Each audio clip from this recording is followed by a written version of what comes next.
গত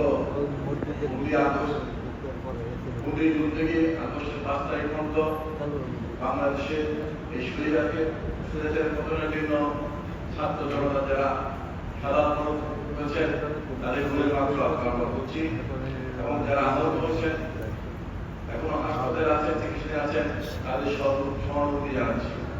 আমাদের এই এলাকার বৃহত্তর মহল্লাদেরও আমাদের 2 ভাই মারা গিয়েছেন, অনেকে আহত হয়েছেন। আমরা তার পরিবারের প্রতি সহানুভূতি জানাচ্ছি। আজকে আমাদের দেশের একটি অঞ্চলে বন্যায় ডুবে যাচ্ছে।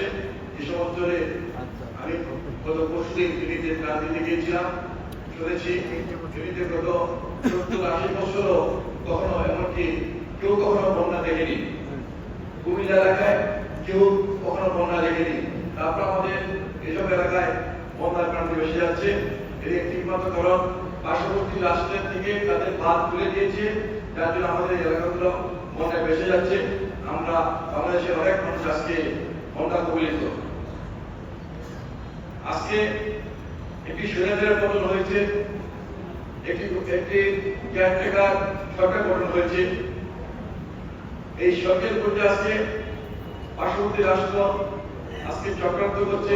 আপনারা দেখেছেন পার্শ্ববর্তী রাষ্ট্রের মিডিয়ায় প্রচার করা হচ্ছে বাংলাদেশে হিন্দু সম্প্রদায়ের মন্দির ভাঙা হচ্ছে, বাংলাদেশে হিন্দু সম্প্রদায়ের উপর হামলা করা হচ্ছে। আমরা মনে করি এটি বাংলাদেশের বিরুদ্ধে একটি চক্রান্ত এবং ষড়যন্ত্র। এসব ষড়যন্ত্র মোকাবেলা করার জন্য বিএনপির ভারপ্রাপ্ত চেয়ারম্যান তারেক রহমান নির্দেশ দিয়েছেন, আমরা বাংলাদেশি যারা বাংলাদেশে অবস্থান করছে, হিন্দু বৌদ্ধ খ্রিস্টান মুসলমান, আমরা ভাই ভাই সবাই মিলে বাংলাদেশকে এগিয়ে যাব, বাংলাদেশে একটি গণতন্ত্র প্রতিষ্ঠা করব। আজকে আমি আমাদের পার্টির ভারপ্রাপ্ত চেয়ারম্যান তারেক রহমানের পক্ষ থেকে আপনাদেরকে সালাম জানাচ্ছি এবং তার জন্য দোয়া চাচ্ছি। আমাদের 3বারের প্রধানমন্ত্রী দেশনেত্রী বেগম খালেদা জিয়া অসুস্থ, তার জন্য আমি দোয়া চাচ্ছি। সর্বোপরি একটি বাংলাদেশে একটি যুদ্ধ হয়েছিল গত আগস্ট মাসে। সেই যুদ্ধে বাংলাদেশের ছাত্র জনতা জয়লাভ করেছে। আজকে বাংলাদেশ দ্রুতভাবে স্বাধীন হয়েছে।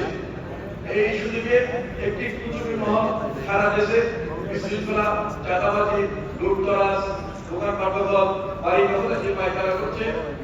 আপনাদের সবাইকে আহ্বান থাকবে, আপনারা সবাই মিলে ঐক্যবদ্ধভাবে এই চাঁদাবাজ, লুটতরাজ, দখলদারকে প্রতিহত করবেন এবং পুলিশকে ধরিয়ে দেবেন। সবাইকে আন্তরিকভাবে ধন্যবাদ। তারেক রহমানের জন্য দোয়া চাচ্ছি এবং খালেদা জিয়ার জন্য দোয়া চাচ্ছি। আসসালামু আলাইকুম।